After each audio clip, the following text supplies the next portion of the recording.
अस्सलाम वालेकुम। वालेकुम अस्सलाम। बाका क्या हाल है तोरा? ठीक हो?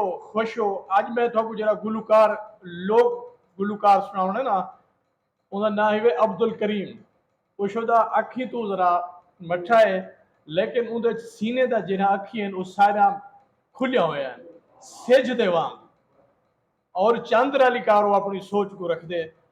हुण तुहाडे सामने वो अपनी सोहनी भैरवी मिठी घुरनी आवाज दे विच थोको सराइकी जबान दा लोढ़ा सुने सन। बिस्मिल्लाह से। जी जरूर तवज्जो करे सो।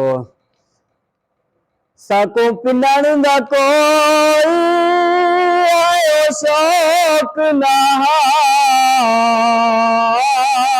तेरे इश्क पिने वद पिनदे आए। वाह वाह वाह ओए वाह कदी दर ते कदी दर ते हर दर खड़के वद पिनदे है।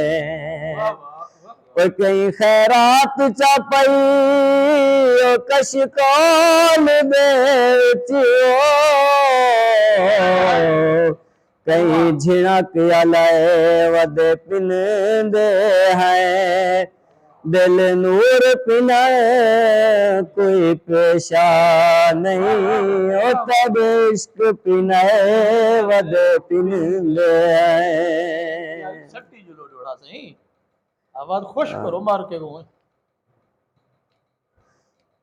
या थोड़ा एक अब सुन मैंने आए। बिस्मिल्लाह। मैं आखे रिश्तेदारों को मेरी मैयत को हार पवा छोड़ो ते एक चक्कर लवो उंदी डेढ़ी दा मैं पीछे कड़ी हज करवा छोड़ो।